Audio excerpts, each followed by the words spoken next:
Shri Venkateswara gold తాకట్టులో ఉన్న మీ బంగారాన్ని విడిపించి కొనబడును.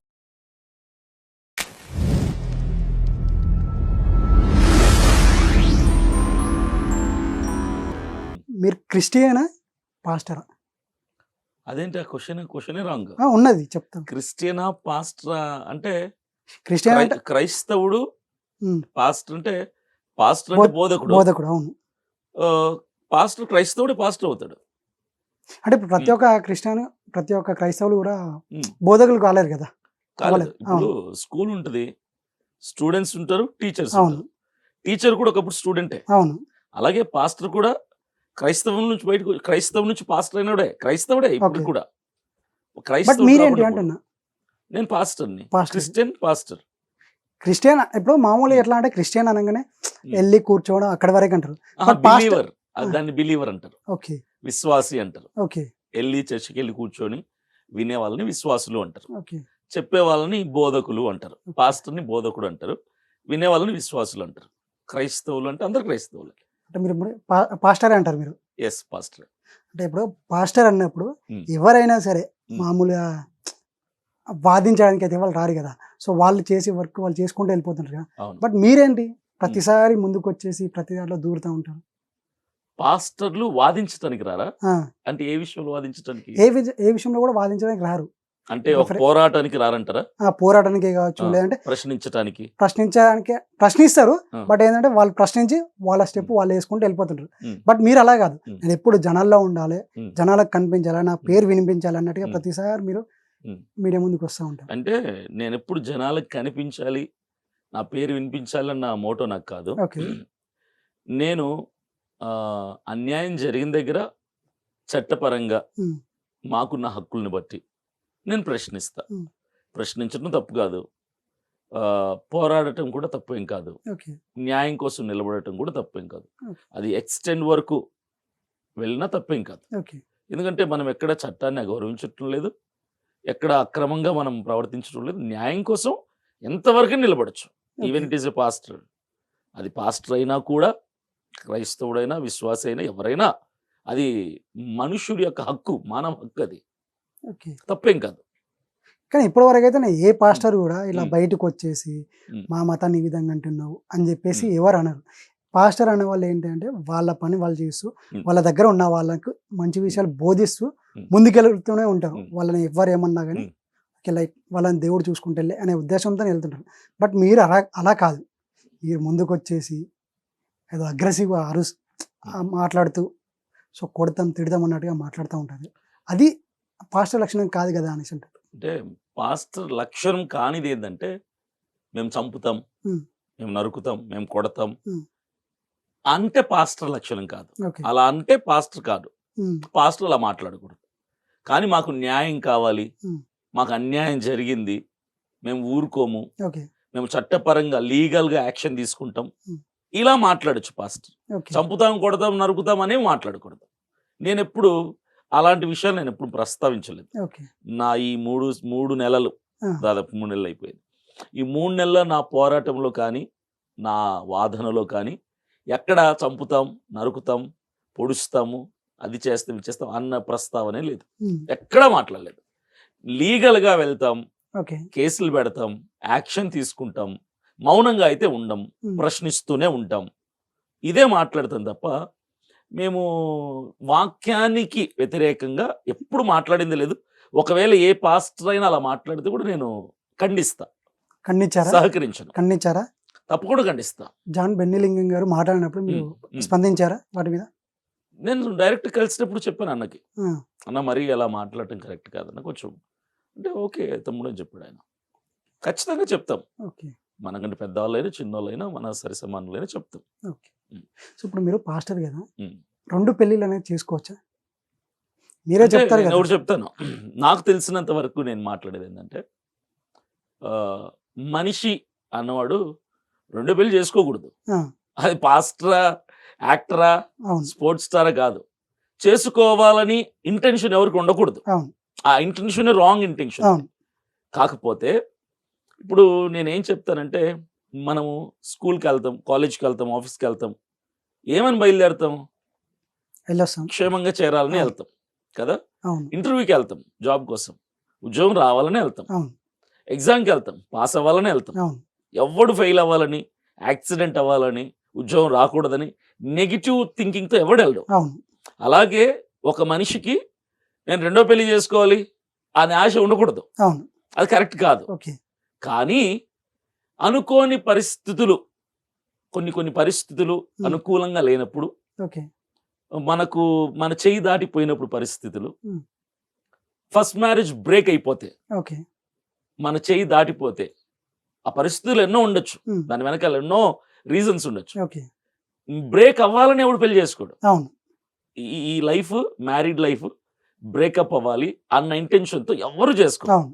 దానికి పాస్టర్ అని ఇంకోరని మతం లేదు, కులం ఓకే. లేదు దానికి. ఓకే. ఒక మనిషి అనేవాడు పెళ్లి చేసుకున్నప్పుడు ఎవడు కూడా ఈ మ్యారేజ్ బ్రేక్ అవ్వాలనుకోడు. అవును. నేను అంతే. ఆ. కానీ కొన్ని పరిస్థితుల వలన, కొన్ని కారణాల ఓకే. వలన మా మ్యారీడ్ లైఫ్ బ్రేక్ అయింది. ఓకే. కొన్ని రీజన్స్ వలన. ఓకే. అవి మా పెద్దవాళ్ళకి తెలుసు. ఓకే. అయితే మరలా ప్యాచప్ అవడానికి చాలా ట్రై చేసాం. Hmm. దాదాపుగా 3 years ట్రై చేసాం. ఓకే. ఈ 3 సంవత్సరాల ప్రయత్నంలో వాళ్ళకున్నటువంటి కొన్ని కారణాలు కావచ్చు, వాళ్ళు ప్యాచప్ అవడానికి ఇష్టపడలేదు, ఓకే. మరలా కలవటానికి ఇష్టపడలేదు. Hmm. దాన్ని బట్టి ఎంగేజ్లో ఉన్నా, ఒంటరిగా ఉంటే లేనిపోని హెడేక్స్ వస్తాయి. బ్రోకప్ మ్యారేజ్ అవును. కదా, అవును. మ్యారేజ్ ఫెయిల్ అయింది కాబట్టి సింగిల్గా ఉంటే ప్రాబ్లమ్స్ ఎక్కువ వస్తాయి. ఒంటరిగా ఉండటం మంచిది కాదు. ఓకే. నేను ఎక్కువ ట్రావెలింగ్లో ఉంటాను, సువార్తల్లో తిరుగుతుంటాను, Hmm. తోడు ఉండాలి అన్న ఆలోచనతో సెకండ్ మ్యారేజ్ చేసుకున్నాను. ఓకే. అంతే తప్ప నేను పుట్టుకతోనే రెండో పెళ్లి చేసుకోవాలని కానీ, మ్యారేజ్ చేసుకునేటప్పుడే ఈ మ్యారేజ్ బ్రేకప్ అయిపోయి ఇంకో మ్యారేజ్ చేసుకోవాలనే ఇంటెన్షన్ నాకు లేదు. ఆ ఉండటం కూడా తప్పే. పరిస్థితులు అనుకూలించినప్పుడు చేసుకోవాల్సి వచ్చింది. ఓకే. ఫస్ట్ మ్యారేజ్ బ్రేకప్ అయిన తర్వాత డివోర్స్ తీసుకున్నాము.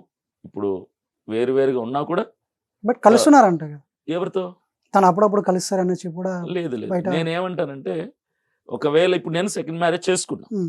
కాదని నేను చెప్పను, చేసుకున్నా, ఆ పరిస్థితులు వేరు. Hmm.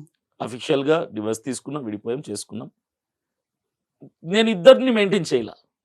ఓకే.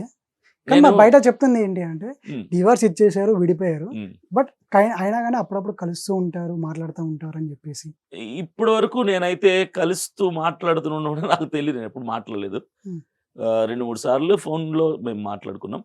కలవాలి, తప్పదు, మాట్లాడతాం. ఎందుకు, నా బిడ్డలు ఉన్నారు కదా, ఓకే. నాకు 2 కూతుర్లు ఉన్నారు. ఓకే. నా కూతురు నా గుండెల మీద పెరిగారు. తల్లిలా నేను పెంచాను నా బిడ్డల్ని. ఓకే. నా బిడ్డలు నేను ఎలా వదులుకుంటాను, వాళ్ళు నా ప్రపంచం. పిల్లల కోసం నేను కలుస్తాను, ఓకే. అంతే తప్ప ఇద్దరిని ఎడం వైపు ఒకరిని కుడి వైపు ఒకరిని పెట్టుకొని మెయింటైన్ చేసే మైండ్ సెట్ నాది కాదు. ఓకే. అలా చేయటం తప్పే. వాక్యానుసారం కూడా పరిత్యాగ పత్రం ఇచ్చి, అంటే డివోర్స్ తీసుకొని ఇంకో వివాహం చేసుకోవచ్చు అని వాక్యం కూడా చెప్తుంది. ఓకే. That's not wrong. అంటే ఓన్లీ కేవలం మీ పిల్లల కోసమే మీరు తనని కలుస్తారంటారు, తనని కాదు, పిల్లల్ని వరకు. అంటే తనని అసలు ఫోన్ కలవకూడదని నాకేం తన మీద శత్రుత్వం లేదు. తను Okay. చాలా మంచిది బేసికలీ. ఓకే. తను మంచి మనసు, మంచి మదర్. అంత మంచి మదరు, అంత మంచి తన అన్నప్పుడు ఎందుకు అంటే విడిపోవాల్సి వచ్చింది? ఇప్పుడు ఇక్కడ ఏం ప్రాబ్లం ఏం వచ్చిందంటే, యాజ్ ఎ ఫాదర్గా Hmm. సక్సెస్ఫుల్ ఫాదర్ నేను, Hmm. తను సక్సెస్ఫుల్ మదర్. ఓకే. హ్యూమన్ బీయింగ్గా తను మంచిదే, నేను మంచిదే వ్యక్తిత్వంగా. ఓకే. కానీ వైఫ్ అండ్ హస్బెండ్ దగ్గరికి వచ్చేసరికి కొన్ని క్లాషెస్ వచ్చాయి మాకు, ఓకే. ఉద్యోగరీత్యా, సేవరీత్యా. నేను సేవకుణ్ణి, Hmm. తను ఉద్యోగస్తురాలు. కొన్ని ఇబ్బందికరమైన పరిస్థితులు, ఆర్థిక ఇబ్బందులు చాలా దూరం ఎక్స్టెండ్కి వెళ్ళిపోయాయి, ఓకే. మా చెయ్యి దాటిపోయింది. అలాంటి టైంలో ఇలాంటి నిర్ణయం తీసుకోవాల్సి వచ్చింది. నాకు తన మీద Okay. ఎప్పుడూ గ్రడ్జ్ లేదు, తన మీద నాకు కోపము ద్వేషం ఏమీ లేదు. Hmm. నా పిల్లలు, వాళ్ళకి నేను ఎప్పుడు అన్యాయం చేయకూడదు. అభినయ దర్శన్ పిల్లలంటే నా 2 కూతుర్ల పేరే చెప్పాలి. ఓకే. ఇది అనుకోకుండా జరిగినటువంటి పరిస్థితి. ఓకే. నేను ఇంకొకరిని సెకండ్ మ్యారేజ్ చేసుకుని ఎవరిని ప్రోత్సహించను, Hmm. అది రైట్ అని కూడా నేను చెప్పను. బట్ వస్తున్న వార్త ఏంటంటే ఇట్లా 2 పెళ్ళిళ్ళు చేసుకున్న Hmm. పర్సన్ దగ్గరికి మీరు వెళ్తున్నప్పుడు ఆయన మీకు ఏం మంచి నేర్పిస్తాడు, Hmm. ఏం మంచి చెప్తాడు, ఏం Okay. మంచి తెలియజేస్తాడు Hmm. అని చెప్పేసి అంటున్నారు. ఇప్పుడు ఒకటి చెప్తాను, హాస్పిటల్కి వెళ్తాను, Hmm. మీరు వెళ్ళుంటారు ఎప్పుడైనా. ఓకే. సైట్ ఉంది, ఐ సైట్ ప్రాబ్లం వచ్చింది, కనిపించట్లేదు, విజన్ సరిగా లేదు. డాక్టర్ దగ్గరికి వెళ్తారు, కంటి నిపుణుల దగ్గరికి వెళ్తారు. ఓకే. ఆ డాక్టర్ అద్దాలు పెట్టుకున్నాడు అనుకోండి, నీకే అద్దాలు ఉన్నాయి, నువ్వు నాకేం ట్రీట్మెంట్ చేస్తావు అని వెనక్కి వచ్చేస్తామా? ఆ, రామ్. కార్డియాలజిస్ట్ దగ్గరికి వెళ్తారు, గుండె జబ్బు. అక్కడికి వెళ్ళాక అక్కడ స్టాఫ్ ఎవరో ఈయనకు కూడా ఓకే, హార్ట్. గతంలో బైపాస్ చేశారండి ఓకే. డాక్టర్కి. అంటే ఈ డాక్టర్కే బైపాస్ అయినప్పుడు ఇంక మాకేం చేస్తాడు అని నీకు వచ్చేస్తామా? ఉమ్, వస్తామా? ఓకే, రామ్. ఓకే, ఎందుకు? అతనికి వైద్యం తెలుసు. అవును, అతనికి సమస్య ఉన్నా కూడా ఆ సమస్యకి Treatment వైద్యం అనేది తెలుసు అవును. అతనికి. ఇప్పుడు నేను ఏమంటానంటే, పాస్టర్ అంటే నేను ఒక పాస్టర్ కానీ, ఒక పూజారి కానీ, ఎవరైనా కానీ, ఒక మతానికి పెద్దలుగా, గురువులుగా, బోధకులుగా ఉండేవాళ్ళు, వాళ్ళని ఎప్పుడు దేవుళ్ళగా ట్రీట్ చేయకూడదు. ఓకే, మేము కూడా మనుషులమే. Hmm. మాకు కొన్ని బలహీనతలు ఉంటాయి, కోపం ఉంటుంది, ఆవేశం ఉంటుంది, తొందరపాటు డెసిషన్స్ ఒక్కోసారి తీసుకోవాల్సి వస్తుంది, ఓకే, మిస్టేక్స్ జరుగుతుంటాయి. మేము బోధకులమే తప్ప దేవుళ్ళం కాదు. కానీ ఓకే. విశ్వాసులకు చెప్పే స్థానంలో మేము ఉన్నాం కాబట్టి, చెప్పేవాడు వాళ్ళకంటే ఎక్కువ నీతిగా ఉండాలి కాబట్టి, అవును. ఆ నీతిగా ఉండటానికి ప్రయత్నం చేస్తూ ఉంటాం. ఇప్పుడు మీరు అన్నట్టుగా ఆయనే సెకండ్ మ్యారేజ్ చేసుకున్నాడు. ఆయన ఏం చెప్తాడంటే, ఇప్పుడు నేను నిలబడి మైక్లో సెకండ్ మ్యారేజ్ చేసుకోమని ఎంకరేజ్ చేస్తే తప్పు. అవును, మ్యారేజ్ విషయానికి వస్తే నేను ఒకటి చెప్తాను, 1 life 1 marriage, okay, 1 wife 1 husband. నేను చెప్పేది ఇదే. ఓకే, నా లైఫ్లో జరిగింది ప్రమాదం. ఓకే, మీకు ఆ ప్రమాదం జరగాలని నేను కోరుకోను. ఓకే, మీరు హ్యాపీగా ఉండాలని కోరుకుంటాను. నేను నాకు స్టంట్ వేశారు, ఓకే, నేను మైక్ పట్టుకుని మాట్లాడేటప్పుడు మీరు స్టంట్ దగ్గరికి వెళ్ళకండి, జాగ్రత్తగా ఉండండి, హెల్త్ జాగ్రత్త అని చెప్తాను. అవును, అంతే. వీడే స్టంట్ వేసుకున్నాడు మనకేం చెప్తాడు, వీడే సెకండ్ మ్యారేజ్ చేసుకుని వీడు మనకేం చెప్తాడు అంటే, సెకండ్ మ్యారేజ్ చేసుకున్నాను కాబట్టి చేసుకోండి నేను ఎప్పుడు చెప్పను. ఓకే. మరి ఇంకెలా అంటారు అలాగా? కరెక్ట్ కాదు కదా.